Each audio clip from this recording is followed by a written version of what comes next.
I remember seeing a video on TikTok where a guy was being asked by some woman that if he had 5K to take out on a date, where would he take her and what would they do? And I kid you the hell not, without missing a beat, this guy's like, okay, first of all, before I even tell you, 5K would be too low for me because the royal penis is clean, Your Highness. Welcome to the Breakdown Podcast, where I talk about love, sex, and relationships from a guy's perspective, as well as a bunch of other guy shit. The man on the mic is a man who might find it hard to breathe if you've got that asthma. He's also a man who may include jumping to conclusions to his cardio routine. It is none other than your tall, dark, and mildly handsome man, Sir Denver B, and I am here to talk about money. This time is going to be a little bit interesting because I feel like my money conversations are almost going to contradict each other in some way, shape, or form. But considering that I have to talk about it, I kind of have to put them together. But all in all, this is one of those episodes where I don't take any sides in particular, or at least I do, but I kind of fight for both sides just throughout the episode, but in particularly different ways. It's entirely dependent on the situation and the context that I'll be handling. And at the end of it, I'm hoping that you'll understand that there is a different way that you can look at money depending on which side you're on. And should you agree with it, should you not agree with it, should you have a different form of feedback, or should you have a potential topic and or guest that you would like me to have on the podcast, then the DMs are always open. The social media links are usually in the description. And should you not feel like going to the description to check, you can always just listen all the way till the end. And as usual, almost like clockwork, I will usually mention the social media there. But all in all, I do hope that you're enjoying what you're listening to and that you'll listen all the way till the end. And with that said, I do need to kick things off by talking about dating. Now, I talk about dating quite a bit. I talk about the different dynamics when it comes to dating, stuff that you can do on a date, stuff that you probably should consider when you're going out and dating people. But one of the things that I haven't spoken about in a while is the cost of dating. Mainly because I feel like I did the whole preaching about how there's a lot of guys out here that are too broke to date. And I did talk about it quite a bit, and it did get me some flack in some areas, and some people agreed with me. But at some point I realized that, as I continue to talk about it, maybe I should try and focus on other things, because it just seems like all I'm focusing on is the fact that it's money, and apparently it's a lot. So I kind of left it alone for a bit. But apparently there was a very recent report which came out to claim that millennials are actually spending quite a bit of money on dates, as well as Gen Zs. Now, I want to get into the report so that I can give my thoughts on it.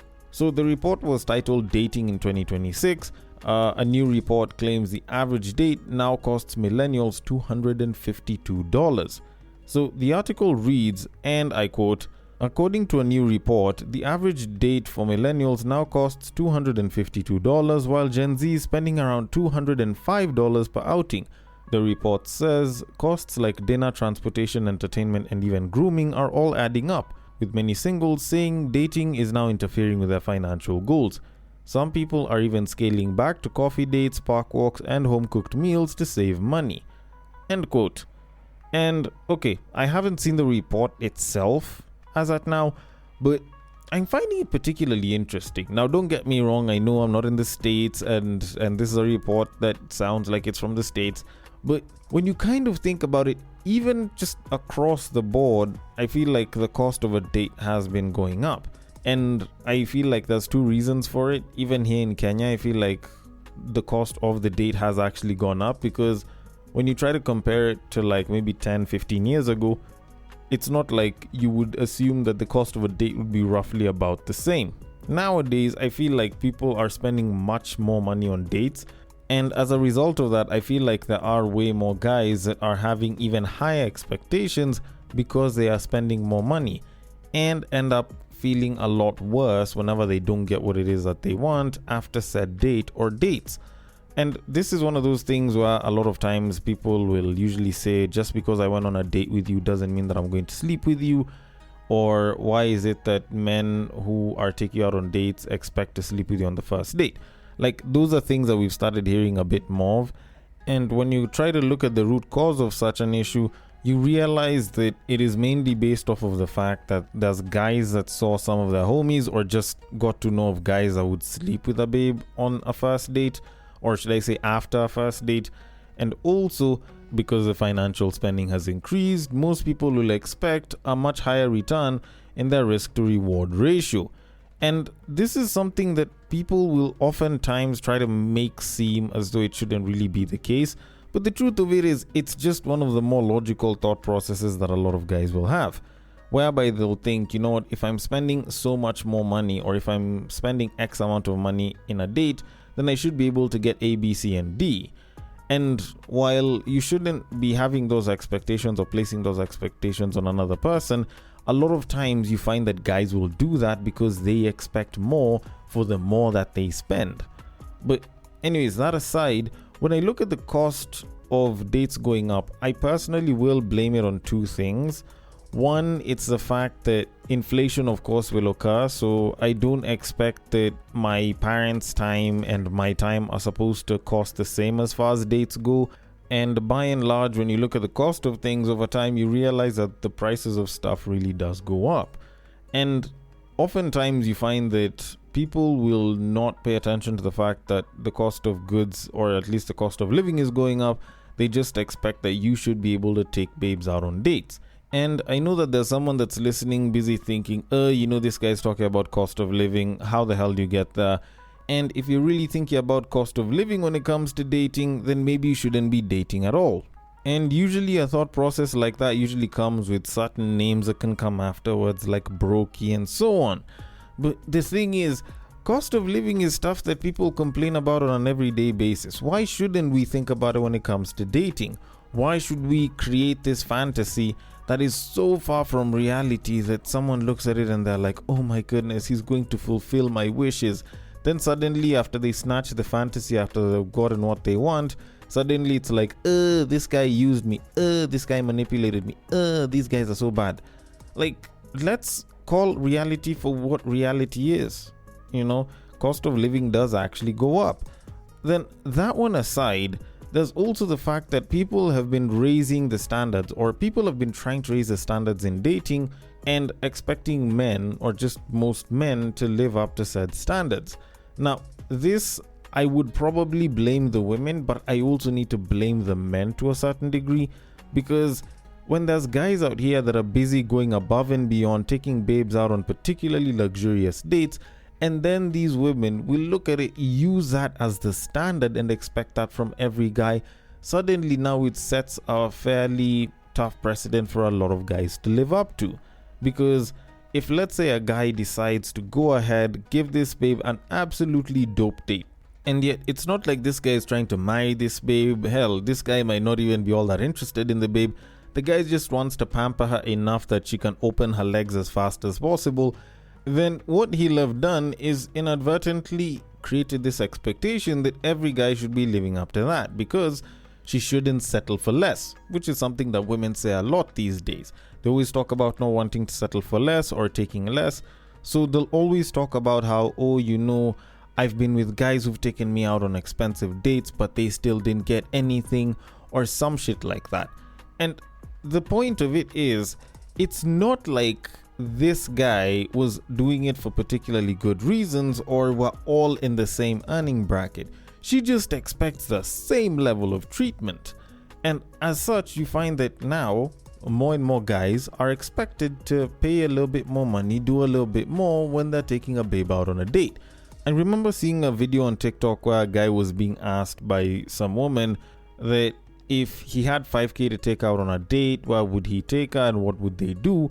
And I kid you the hell not, without missing a beat, this guy's like, okay, first of all, before I even tell you, 5k would be too low for me because I would want to do blah blah and blah, so I'd probably need at least 10 or 15k to do blah blah and blah. And the thing is, this guy's explaining all of this, and while there's nothing wrong with him wanting to do things his own way, which costs a little bit more than that 5k, it does create this idea that if a guy really wants to be with you, then he should be spending X amount and above.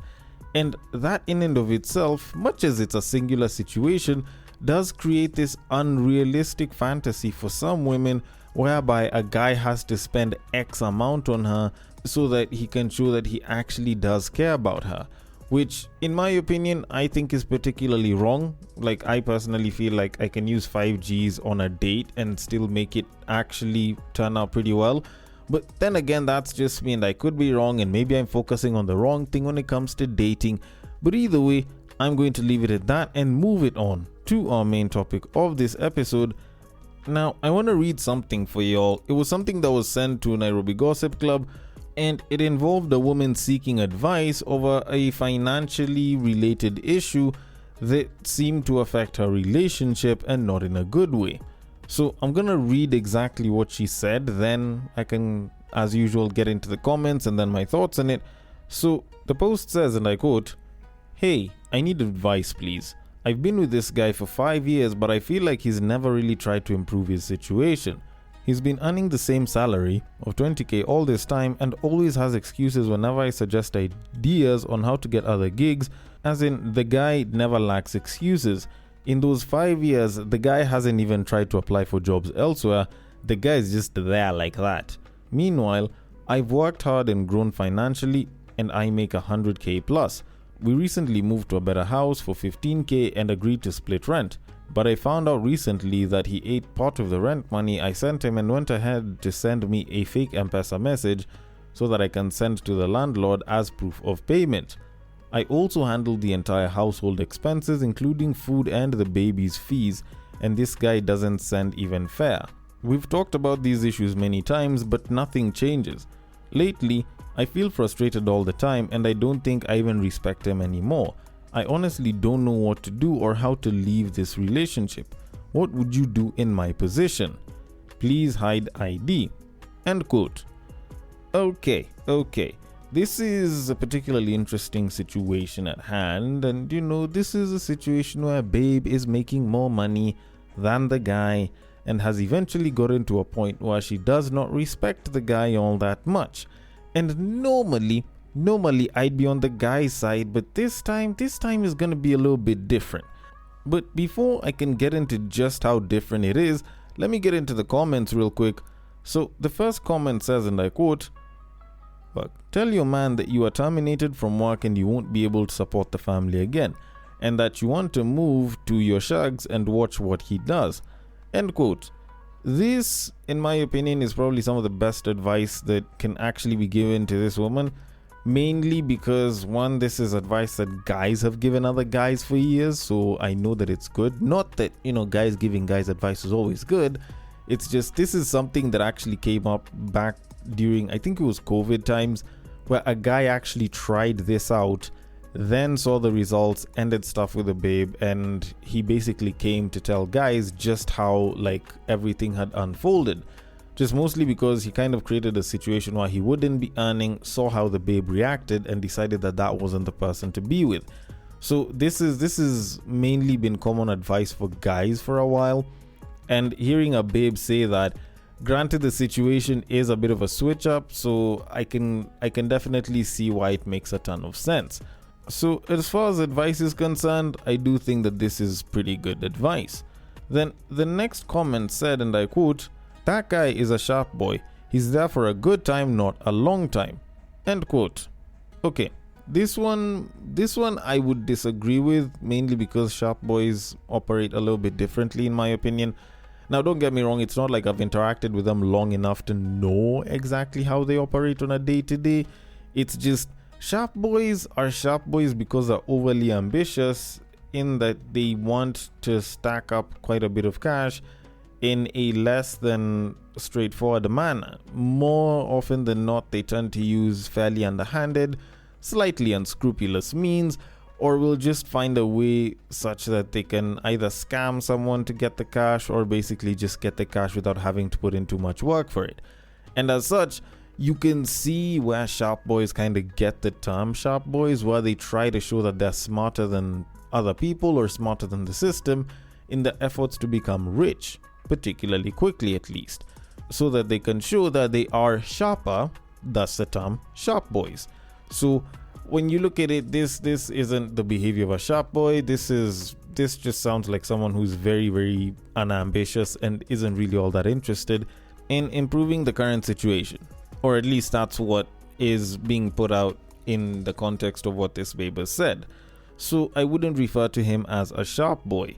But all in all, let me move on to the next comment, which states, and I quote, "Number 1, never tell a man how much you earn," end quote. Which is also particularly interesting because this used to be the advice that men would give other men, and you could argue that it's good advice. I can't really say for certain because there's people who've revealed how much they earn and it's made their relationship better. There's others who haven't revealed and it's made the relationship worse and better in equal measure. So this one's a bit of a toss-up, but it is actually quite interesting how back in the day, like, it was kind of a thing. You don't ask a woman her weight, you don't ask a man how much money he makes. Like, that has kind of been a thing for a while. But now we're at a point where you are hearing men being in the other position and women now saying that you shouldn't reveal how much you earn to your man. Like, it's actually quite interesting, to say the least. But can I call it good advice or bad advice? It's kind of neither here nor there. It's very, very dependent on who it is that you end up with. So honestly, it's going to be a toss-up on this one. But let me just move on to the last comment, then I can get into my thoughts on it. And the last comment says, and I quote, "The fact is, she doesn't love him anymore," end quote. And I agree with you. The fact that she got to a point where she's like, she doesn't respect him anymore, that usually kind of does indicate that there is some love that's been lost, if not a lot of it, if not all love has been lost.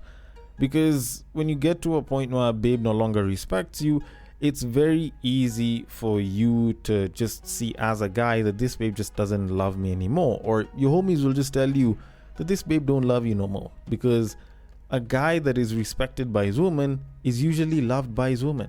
Hell, she probably may not even love the guy all that much, but the fact that she respects him is supposed to carry weight.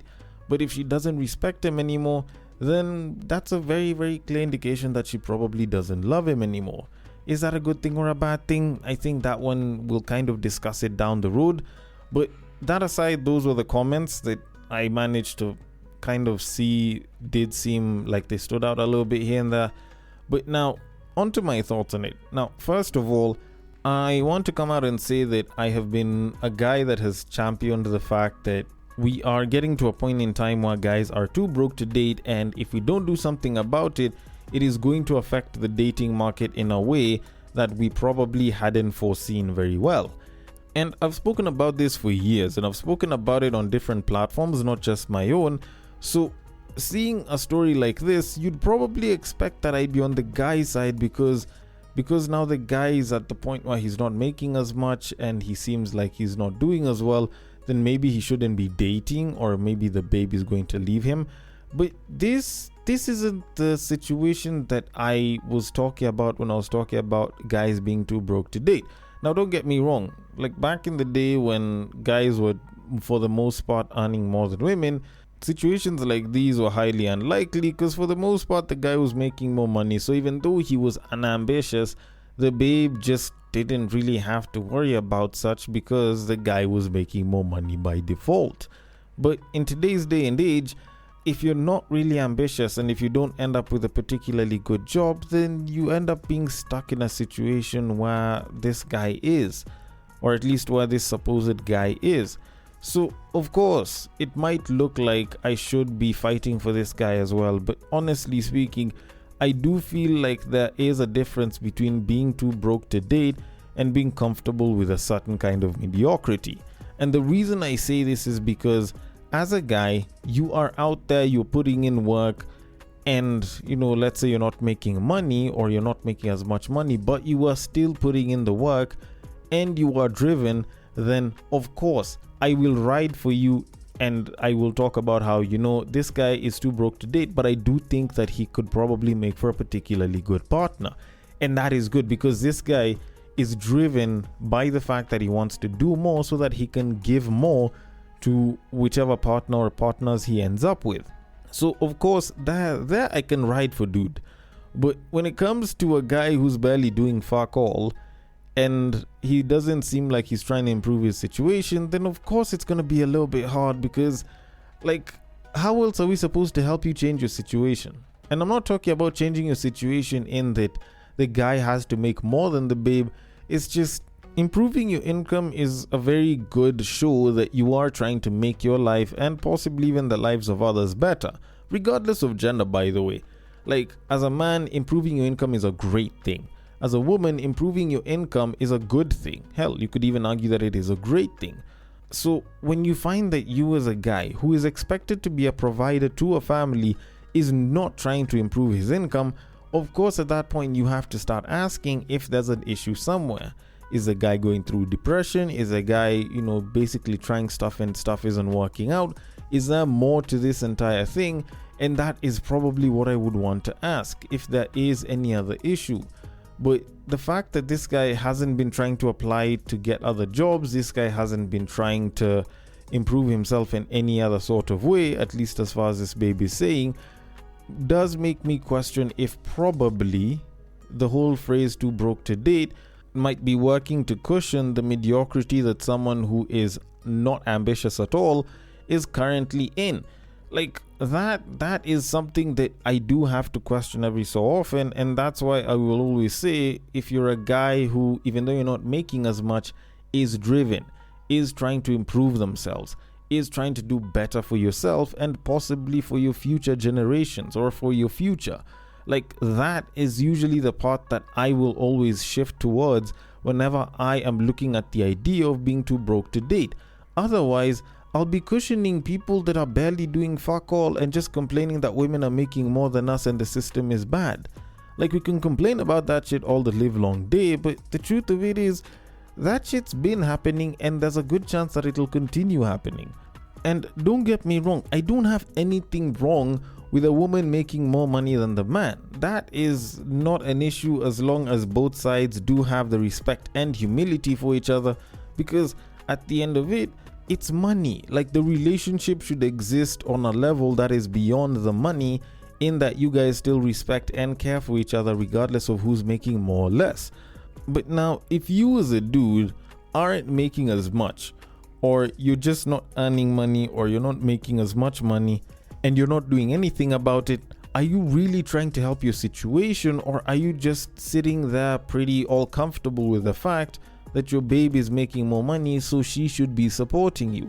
Like, that's the question that we should definitely be asking, because how is it that you sit and you watch someone that is trying to improve themselves and you can clearly see that they are doing something, and you just look and you're like, nah, I think I'm just gonna chill and just like enjoy myself with the homies and shit. And to make matters worse, you even get to the point where you are eating the rent money and sending a fake M-Pesa message. Yo, like, that shit pisses me the fuck off. Like, everything up until just before that, I was probably going to be like, you know what, maybe the guy's going through something, maybe the guy just needs a better sense of direction, blah blah, maybe he's young and he doesn't know what he's doing. Like, you could argue this shit out a bunch of different ways, even though a bunch of those excuses would have been very flimsy. But the point at which the money for rent was sent and this guy ate part of it and sent a fake M-Pesa message, that one just, as in, like, that one, there's no trying to save the guy. Honestly, there isn't. And this act shows me that this guy not only is comfortable with his situation, but is willing to stay in said situation because he knows that his babe will cover him. And that for me is a problem, because not only is he lacking in ambition, but he has gotten so comfortable that he's willing to lean on and depend on someone else so that he can continue enjoying life as is, which I personally think is a problem. Because as guys, we're supposed to be ambitious. We are supposed to be chasing a life that is supposed to make our futures, or even the futures of our families, a hell of a lot better than they currently are. But if you're just that chilling, then you automatically are depriving your future self, your future family, of a much better future that you could probably have given them. And it's not like the women are going to sit around and wait for us, because over the years, and as they've continued to encourage each other, women have been gaining more and more, making more and more money overall. When you actually look at it today, women in general are making more money than they've ever made, And it's not like you can go and blame it on just about all the other reasons that are out there. And I say this because I'm one of the people that has spoken about some of the different things that have helped women actually excel, from the leniency whenever it comes to certain roles, and the fact that there's some roles that just seem more suited for women, or some companies that just want to hire more women, as well as sexist hiring practices. You can also look at the different programs that are just geared towards women, different financial products and services that are geared towards women. Like, I can talk about all of that, but you also have to acknowledge that women have been pretty ambitious, and they have been winning because they have been putting in a good amount of work. So you can talk about how, women are having it a lot better because, like, we've made it easier for them. But at the same time, like, they're also putting in the work. Even though we made life easier for some of you guys, you would still end up in the exact same spot where you're in, busy talking about how we should have made it easier, and even if we did, we probably wouldn't have gotten you to a better position. So when I look at it, I just feel like the biggest problem here is that we have a guy that seems to not be putting in the work to actually try to make his situation or his family, because I did see mention of a baby there, or even just his girlfriend situation better, because he knows that his baby's ambitious and is trying to build shit, and he is just there to enjoy the ride. And in as much as I do speak up for guys of different status levels and different earning levels and also different ages, I will tell you for a fact that we are only going to defend the men that are trying and that are trying to put in the work, not the ones that aren't putting in work. If you're not putting in work, if you're not trying to improve your situation or that of your family, like whether present or future, then it's going to be hard for us to defend you. Not unless if you're sick or, you require added assistance that isn't coming. So if you're not going to put in that work, then how exactly do you expect people to see potential in you or to try to assist you? Which kind of leads me to my conclusion in all of this, which is we do have men who are too broke to date. And I talk about them all the time. We do definitely have men that are too broke to date but are genuinely great guys. But at the very same time, let these men not be confused with those that are too lazy to try. And the simplest way to explain the difference is, one we fight for, the other we fight. Y'all already know the ones that I fight for, so you probably already know the ones that we fight. So I think that's about as much as I should probably say on it. But then again, maybe I might be wrong, maybe I might be looking at things in a not so great way, but either way, I want your thoughts on it. The DMs are open. On IG, it is at the breaktime_podcast. On Facebook, it is at the breaktime podcast. On X, it is at Bagaka the D. And on Bluesky, it is at the breaktimepod.bsky.social. Thank you so much for listening all the way till the end, and I will catch you guys on the next break. But what I believe is that if you put a pastor and a prostitute in one room, one is likely to convert the other.